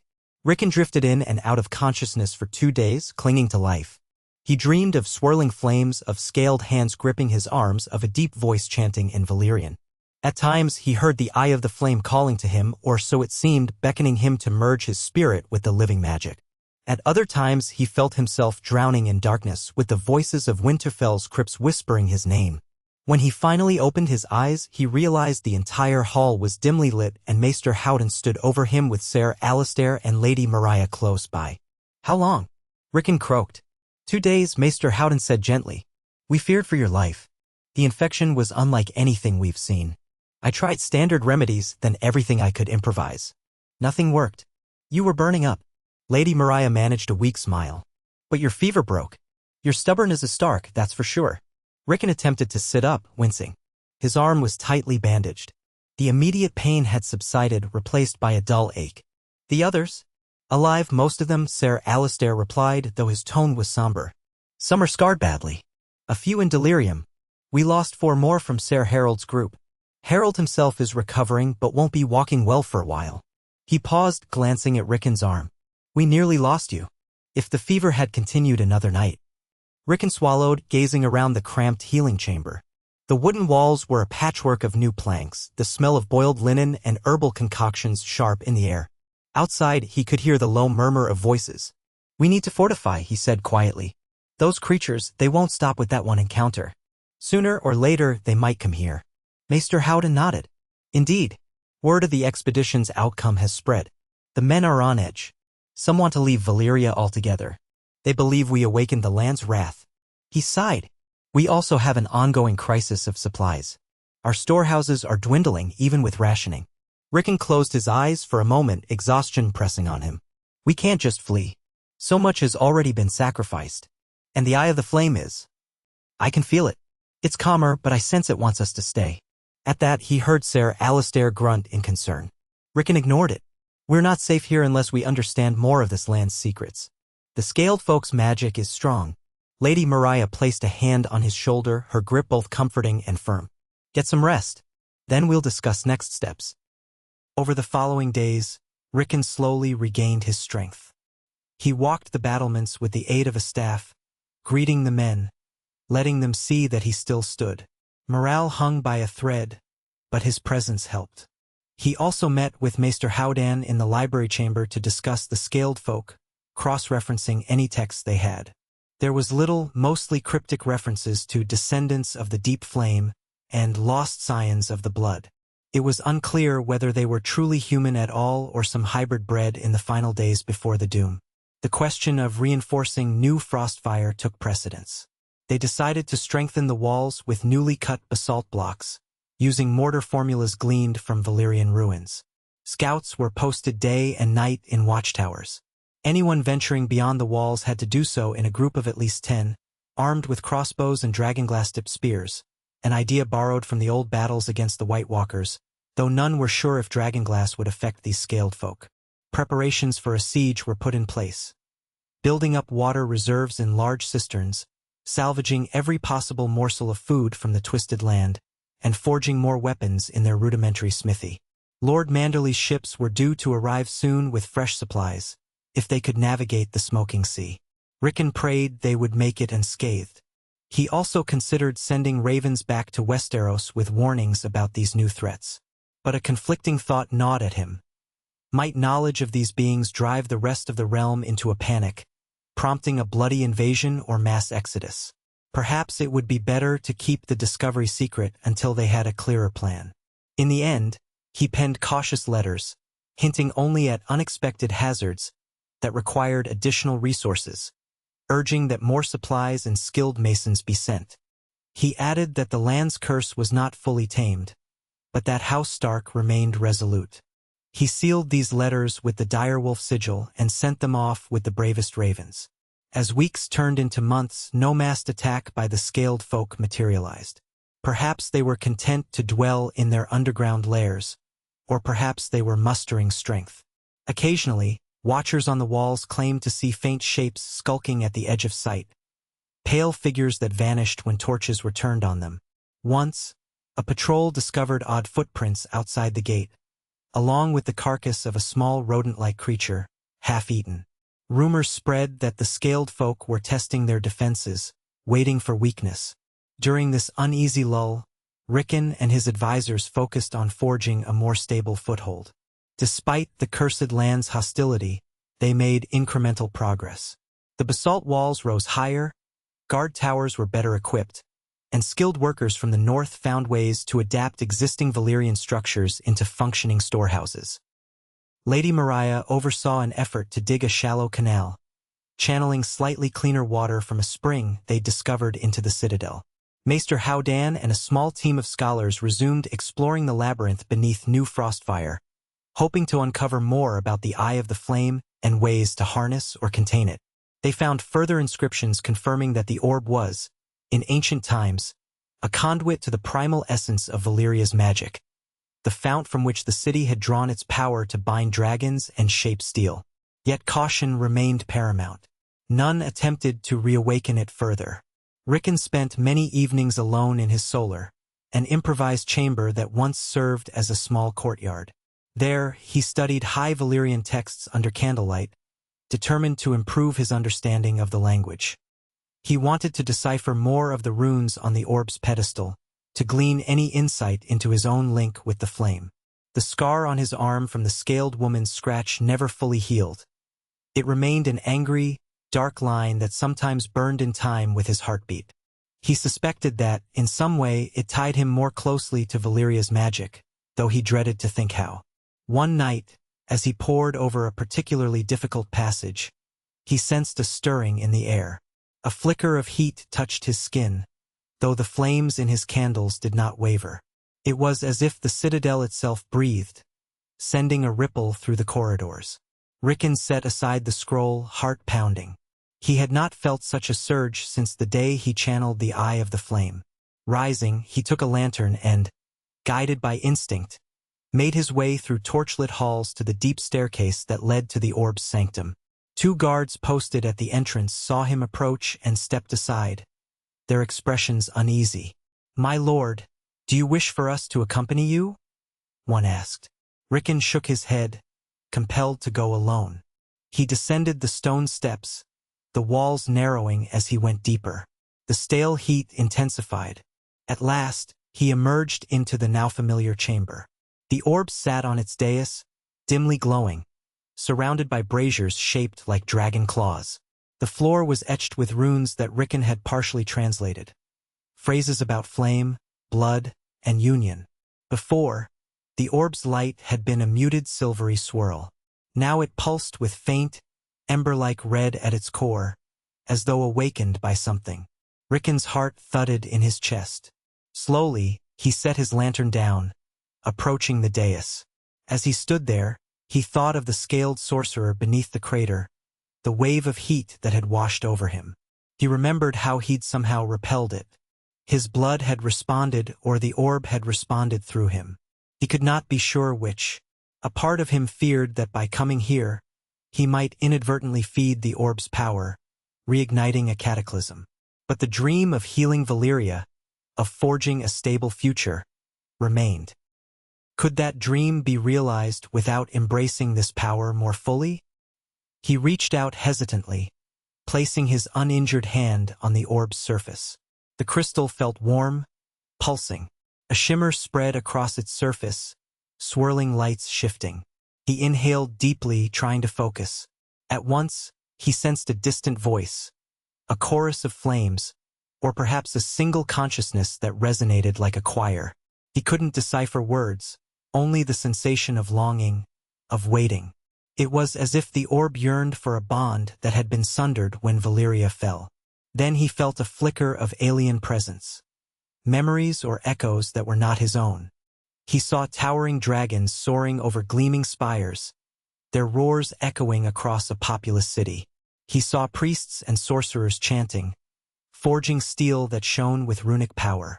He saw, in a flash, the moment of the doom, rivers of molten rock swallowing entire districts, screaming crowds lost in fire. He jerked his hand away, heart racing. The images faded. The orb's glow subsided slightly, returning to a dim flicker. He realized he was shaking, yet the sense of tragedy and unfulfilled potential remained in his mind. Old Valyria had soared too high, undone by arrogance. Was it possible for House Stark, for him, to succeed where the Dragonlords had failed? Or would he, too, be consumed by that same fire? Shaken, he left the chamber, instructing the guards to keep watch. Sleep came only fitfully that night, haunted by flickering dreams of wings and flame. In the following weeks, he said nothing of his experience to Maester Howdan or Ser Alistair. He wasn't certain how to explain it, nor was he sure what purpose it served. Instead, he redoubled his efforts to govern, overseeing the defense of New Frostfire and waiting anxiously for the next supply ship from White Harbor. At long last, sails were spotted on the horizon. A pair of galleys, braving the treacherous smoking sea, arrived bearing salted fish, grains, fresh water, and a handful of volunteers curious about the rumored settlement.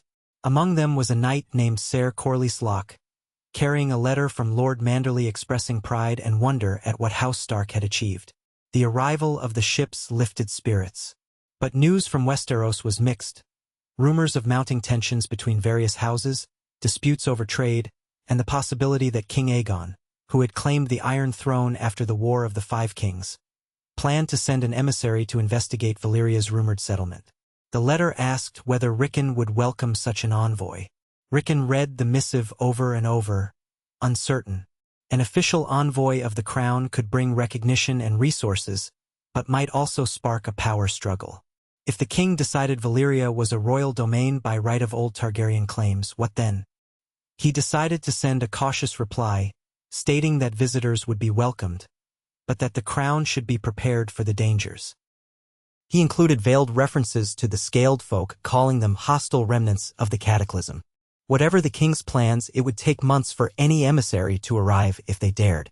The seas near Valyria were still rumored to be haunted by sea serpents and volcanic eruptions. Perhaps the crown's interest would fade once they realized the cost and peril. Life at New Frostfire continued. The presence of the scaled folk hovered like an unspoken dread. Sometimes watchmen reported seeing distant bonfires or hearing echoing howls at night. Yet no full assault came. Some wondered if their incursion into the crater had so decimated that particular group that they no longer posed a threat. Others suspected the scaled sorcerer was biding his time, studying the Northmen's defenses. Rickon insisted on training a new corps of rangers, men who could slip through the ruins and gather intelligence without provoking conflict. Ser Corlys Locke volunteered to lead them, being an accomplished tracker and huntsman. Over the following weeks, these rangers ventured into the outskirts, mapping safe routes, identifying vantage points, and occasionally spotting scaled scouts. They reported that these creatures had multiple lairs scattered across subterranean complexes. The largest concentration seemed to lie far beneath the crater, though smaller bands roamed the labyrinthine tunnels connecting various pockets of ruin. During this time, Rickon's bond with the Eye of the Flame continued to trouble him. He did not attempt another direct communion, but at odd moments he felt surges of heat or caught glimpses of the ancient city in his mind's eye. Maester Howdan, noticing Rickon's distraction, pressed for details. Finally, Rickon confessed to feeling these sporadic connections. The Maester's eyes widened behind his spectacles. "My lord, you realize this is unprecedented. The Valyrian dragon lords were said to forge bonds with flame and dragons alike, but you are a Stark of the North. Ice and fire, side by side." He hesitated, then spoke carefully. "We must ensure that bond does not overwhelm you. The histories say the old Valyrian sorcerers often lost themselves in their own power." Rickon nodded. "I've no desire to become a tyrant. I'll be vigilant." Weeks passed into months. Gradually, the settlement grew. The original 200 souls became nearly 300 as more arrived on each supply ship, brave or foolish souls hoping to carve out a future in the rumored new colony. Lady Mariah oversaw the expansion of living quarters, dividing space in the citadel and even establishing some huts beyond the walls where the land was stable. Ser Alistair trained new recruits in spear and sword. Maester Howden worked tirelessly to preserve each scrap of Valyrian writing found among the ruins. Despite hardships, disease, injuries, constant vigilance against lurking horrors, New Frostfire took on the semblance of a small town. Smoke rose from chimneys, blacksmiths hammered away at iron, though not yet Valyrian steel, and families gathered in the evenings for meager communal meals. A few children even roamed the courtyard, laughing amidst the scorched stones, a testament to life persisting in the face of adversity. On a crisp morning, by Valyrian standards, Rickon stood on a newly built wooden platform near the eastern gate. He gazed out at the distant horizon where the burned landscape rolled away in humps and crags. Behind him stretched the citadel walls, manned by alert guards. He heard the clang of a hammer striking an anvil in the courtyard, smelled the tang of boiled leather, felt the dusty wind against his face. For all the adversity, he felt a swell of pride. They had established something here, an outpost of the north in the land of dragons. The direwolf banner flew beside broken spires that had not seen a living banner in centuries. Yet danger lurked. He understood that as surely as he felt his own heartbeat. The scaled folk represented more than a savage tribe. They were connected to the very power that had once fueled Valyria's rise and fall. And Rickon, by some twist of fate, was also connected. Every day he grappled with the question of how to protect his people without falling prey to the same hubris that had doomed the Dragonlords. A commotion at the gate interrupted his thoughts. One of the rangers, a lean man named Garrick, rushed through, calling for Rickon. His clothes were singed and he bore a bleeding scratch across his face. Panting, he explained he'd been ambushed in the ruins by a scouting party of scaled folk. They were smaller in number this time, but they trailed us for hours, he gasped. We lost 2 men, maybe more. They're creeping closer to the citadel again. Rickon's stomach twisted. He ordered immediate patrols to go out and search for any survivors. Ser Alistair organized a swift response, sending 3 squads to comb the area. By nightfall, the squads returned with grim news. They found the remains of 1 man, half devoured. Another was simply gone. Tracks indicated that the scaled folk had retreated into a collapsed building that connected to the deeper tunnels. The squads dared not pursue further without risking another slaughter. That night, a tense council convened in the Great Hall. Rickon, Ser Alistair, Maester Howdan, Lady Mariah, and several other key figures, Ser Corlyslock among them, debated how to respond. The mood was somber. We can't keep losing people in these skirmishes, Ser Corlys said, voice trembling with anger. Soon, we'll be too fearful to leave the walls and then we might as well be under siege. Ser Alistair nodded. We may need to strike back to drive them from the tunnels or at least seal them off. Lady Mariah frowned. Attacking on their home ground would be madness. We barely escaped last time. Maester Howden cleared his throat. Perhaps there is a different approach.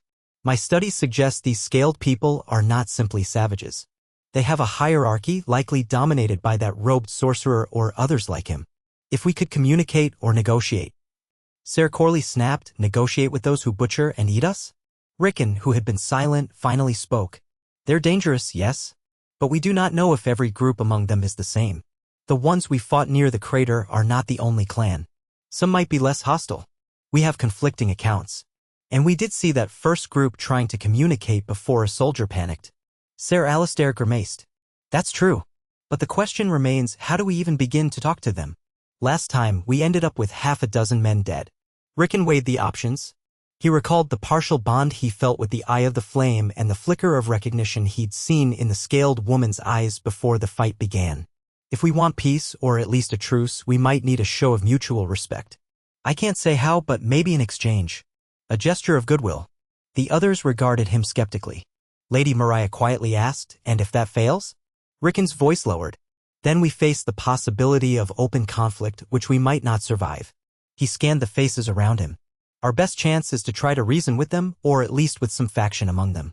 I'm not naive, they might just kill whoever we send. But the alternative is a war of attrition we likely can't win. They know these tunnels intimately. We only barely understand this land.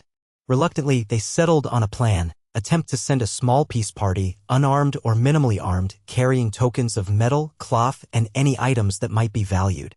They would try to speak in High Valyrian or show signs of non-hostility.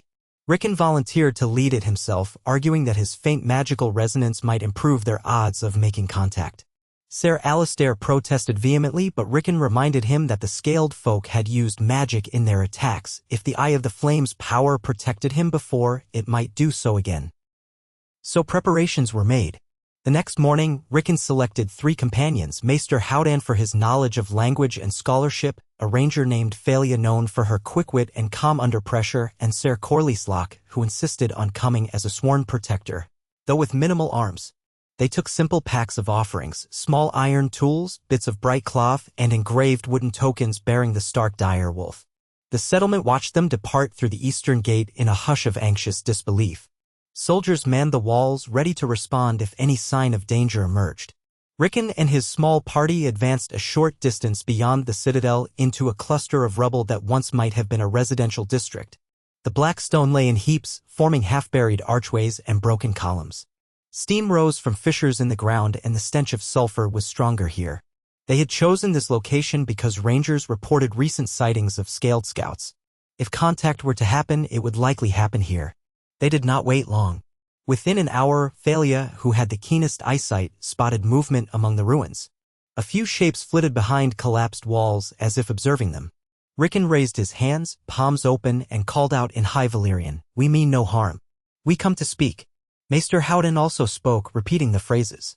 They had only a vague guess how best to phrase their offer of peace, especially given that the scaled folk seemed to speak a twisted dialect. Nonetheless, they persisted, standing unarmed in the open. Minutes passed. Ser Corley's face dripped with sweat. He glanced around, tense, expecting an ambush. Valyria gripped the hilt of her dagger, though she kept it sheathed. At last, a single figure stepped out from behind a fallen spire. Female, scaled from head to toe, wearing tattered remnants of some robe. She had a cautious stance, eyes flicking from one member of the group to another. Then, in a voice thick with hisses, she responded in High Valyrian, broken, archaic, difficult for Rickon to follow. He caught some references to the old blood, to why you trespass, to offering. Rickon carefully lowered a pack from his shoulder. He took out a small metal knife, sheathed, blade not drawn, and laid it on a piece of bright red cloth on the ground. Then he stepped back. A gift, he said haltingly. Peace. The scaled woman moved closer, eyeing him. She picked up the blade, turning it in her hands, testing the steel. Then she made a gesture to the ruins behind her, and two more figures appeared. One was male, the other possibly female, both similarly scaled, though each had slight variations in color and pattern.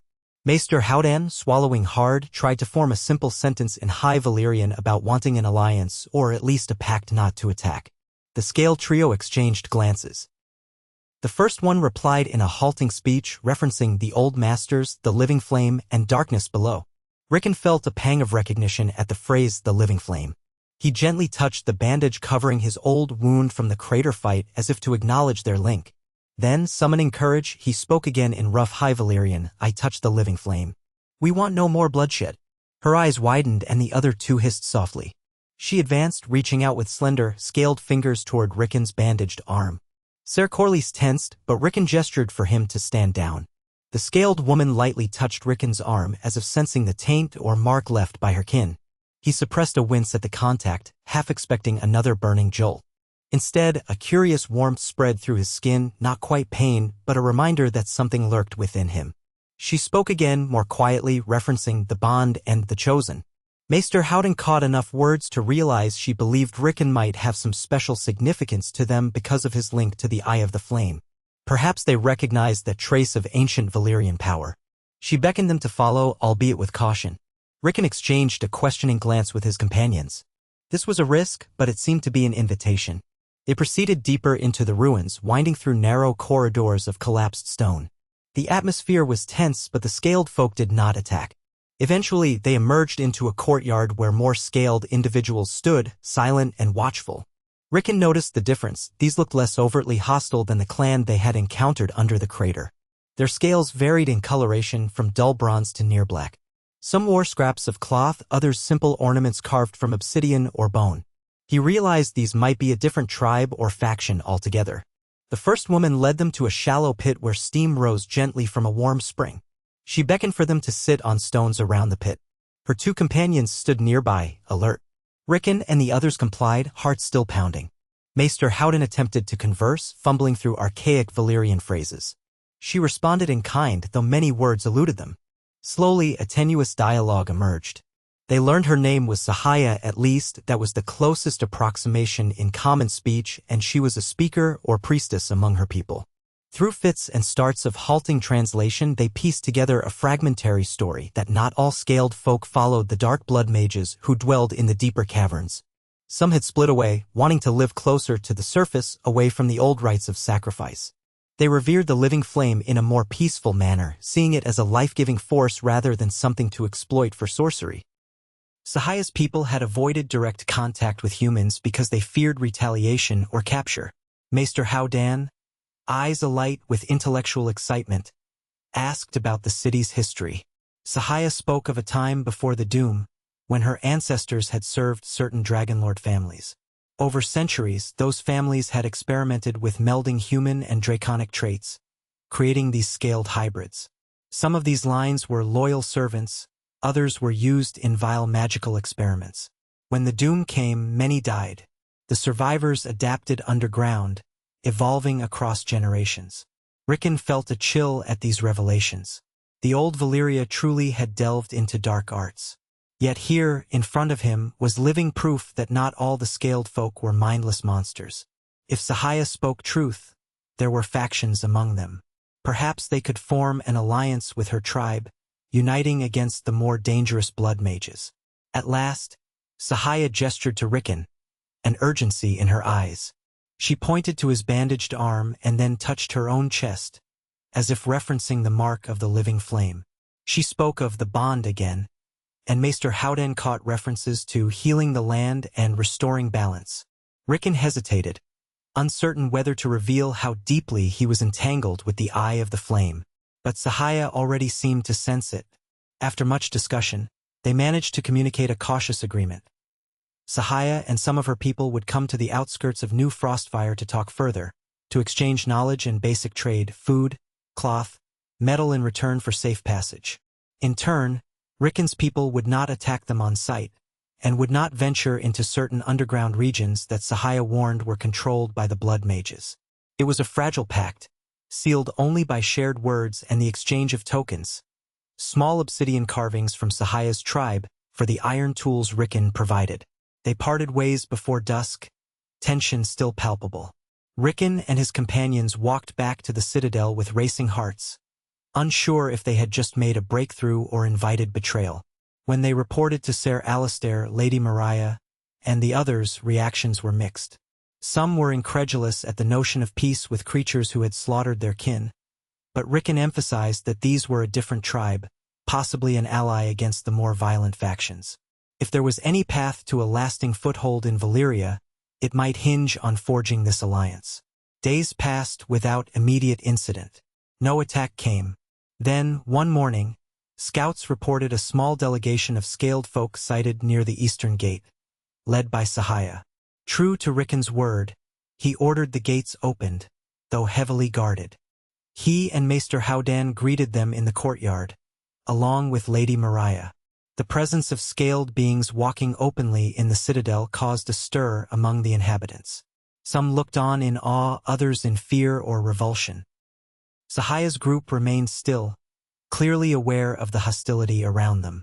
To ease tensions, Rickon led them to an open space near a newly constructed fountain, offering them water, bits of salted fish, and some cloth. Sahaya inspected the items curiously. She pointed to the walls, as if asking why the Northmen built such fortifications. Through broken High Valyrian, Rickon explained they needed protection from the dark blood mages underground and from natural threats. Sahaya nodded gravely. She made a clawing gesture in the air, referencing the robed ones, who had apparently caused strife among their people as well. That day marked the first measured step toward cooperation. Sahaya's tribe was small, perhaps only a few dozen, but they knew of other tribes who shared similar views. If united, they could stand against the blood mages, though the latter were more powerful and numbered in the hundreds. The conversation painted a picture of a fractured society of scaled folk, some seeking survival and coexistence, others clinging to ancient, brutal rights. Rickon's council met that evening. Maester Howden was ebullient about the possibilities. An alliance with Sahaya's tribe could lead to trade, mutual defense, and deeper knowledge of Valyria. Ser Alistair was more guarded, pointing out that trust took time to build, and a single betrayal could cost them dearly. Lady Mariah, though uneasy, saw advantages. If they had local allies who understood the labyrinths, they might secure safe paths to new resources. Ultimately, Rickon decided they would proceed with caution. He would maintain contact with Sahaya, exchanging small gifts and information, building trust step by step. Meanwhile, the fortress walls and patrols remained vigilant. If the alliance proved real, it could be a cornerstone of a new era in Valyria, one bridging the gap between human colonists and scaled survivors. If it failed, the outpost might be destroyed. But either path seemed preferable to endless skirmishes leading to mutual extinction. In the months that followed, an uneasy but growing cooperation took shape. Sahaya's tribe guided small scouting parties from New Frostfire through safer routes, helping them avoid areas controlled by the blood mages. In return, the Northmen provided metal tools and clothing that made life easier on the surface. Reports came back of new ruins discovered, warehouses, storehouses where salvageable goods might be found. A fragile trust formed, though neither side fully let down their guard. Not all among Rickon's people approved. Some saw the scaled folk as abominations to be purged. Others believed any contact with them risked contamination by dark magic. Likewise, within Sahaya's tribe, dissenters likely questioned alliances with the human invaders. Tensions simmered. But so far, no violence broke out between them. It was a glimmer of hope in a land defined by despair. Meanwhile, Rickon continued to wrestle with his own identity.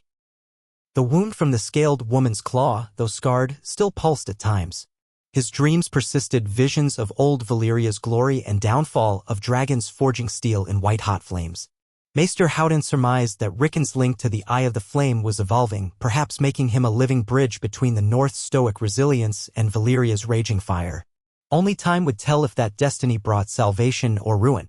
One late afternoon, as Rickon stood atop the highest repaired tower, watching the hazy sun descend over the blackened horizon, he saw a sight that made his heart jolt. A flight of 3 large shapes crossing the sky, silhouetted against the molten glow of distant volcanic vents. They moved with the unmistakable grace of winged reptiles. Dragons. He had heard rumors that a few wild dragons might yet roam these lands, mutated survivors of the doom. Seeing them himself was another matter entirely. They soared in the distance, too far to threaten the citadel directly, but the mere existence of living dragons in Valyria was both a marvel and a terror. If they strayed near New Frostfire, the settlement's walls would be scant protection. He found himself gripped by the magnitude of it all. Old Valyria truly lived on, through cursed soils, scaled folk, lingering magic, and perhaps dragons themselves. House Stark had planted a banner here, forging a fragile future amid ashes. Could they endure among these ancient powers? Looking at the silhouettes fading into the sky, Rickon drew a deep breath of the sulfur-tinged air. He recalled the Stark words, "Winter is coming." Here, winter was overshadowed by eternal flame. Yet the duty remained the same, to persevere, protect, and endure, no matter how dire the threat. He turned from the parapet and descended into the courtyard, where torches glowed and voices murmured, men, women, children, and now scaled allies living side by side with caution and curiosity. The future was uncertain. Yet for the moment they held this place, defying the doom that once claimed it. And in that defiance was a glimmer of hope that old Valyria, under the steady hand of the wolf in the south, might rise from the ashes in a new shape, tempered by the lessons of the past, anchored by the honor of the north, and guided by the living flame that still pulsed in the depths, waiting to be redeemed.